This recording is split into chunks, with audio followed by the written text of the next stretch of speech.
Alhamdulillahi wahdah, wassalatu wassalamu ala man la nabiyya ba'dah.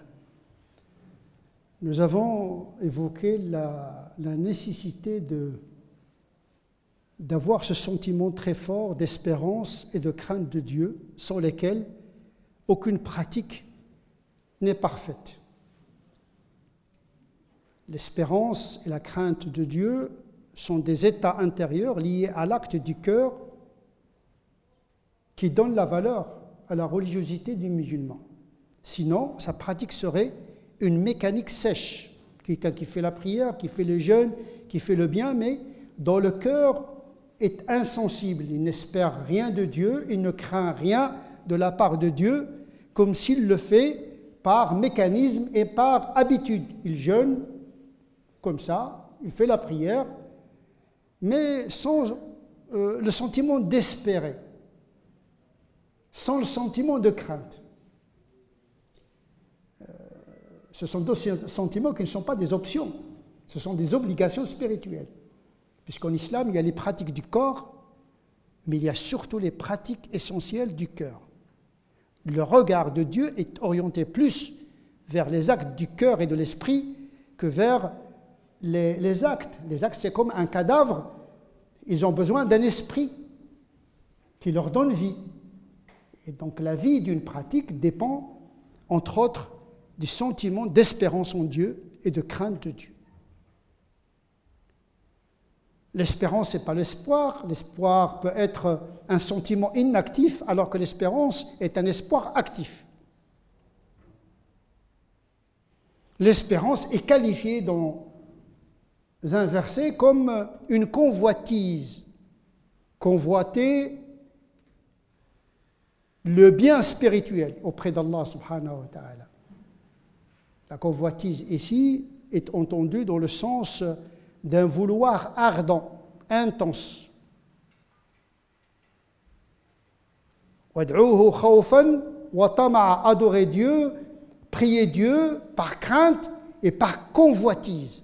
La convoitise ici, ce n'est pas la cupidité matérialiste, mais convoiter quelque chose de spirituel. Ici, convoiter, quand il s'agit d'un rapport avec Dieu, doit être compris dans le sens positif. Un vouloir ardent et intense qui cherche Dieu et ce que Dieu possède comme récompense.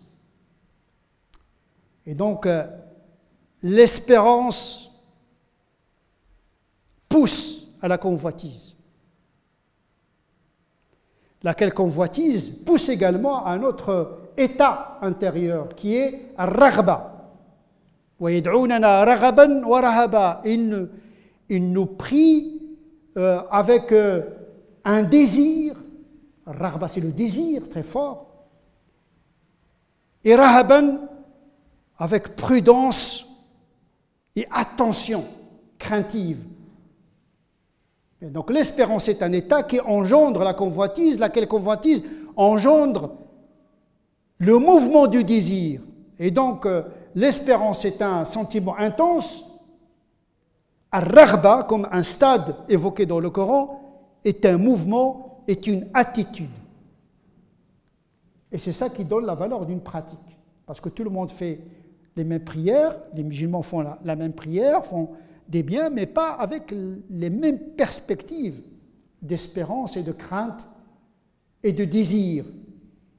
Et donc il y a des étapes, il y a des pratiques, puisque toutes les pratiques sont des étapes qui nous mènent vers Dieu.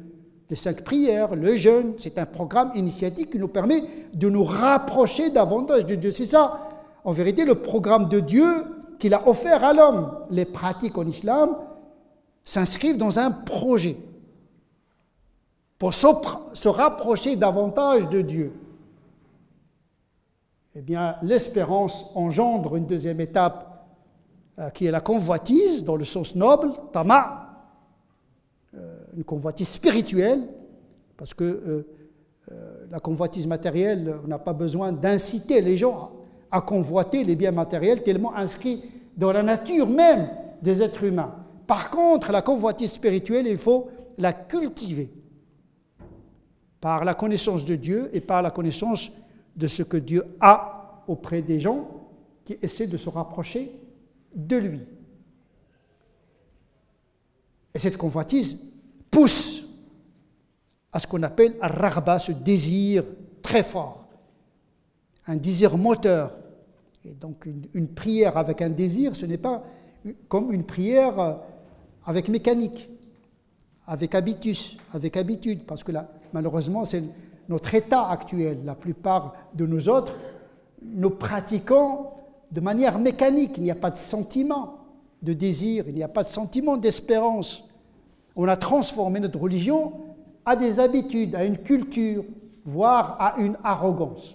Ce qui est le contraire même de l'adoration qui cultive l'humilité, l'espérance et la crainte d'Allah subhanahu wa ta'ala. نسأل الله عز وجل أن يجعلنا من الذين يستمعون القول فيتبعون أحسنه أولئك الذين هداهم الله وأولئك هم أولو الألباب اللهم اهدنا فيمن هديت وعافنا فيمن عافيت وتولنا فيمن توليت وبارك لنا فيما أعطيت وقنا واصرف عنا شر ما قضيت فإنك تقضي ولا يقضى عليك وأنه لا يذل من واليت ولا يعز من عاديت تباركت ربنا وتعاليت اللهم صل على سيدنا محمد وعلى آل سيدنا محمد كما صليت على سيدنا إبراهيم وعلى آل سيدنا إبراهيم وبارك على سيدنا محمد وعلى آل سيدنا محمد كما باركت على سيدنا إبراهيم وعلى آل سيدنا إبراهيم في العالمين إنك حميد مجيد سبحان ربك رب العزة عما يصفون وسلام على المرسلين والحمد لله رب العالمين.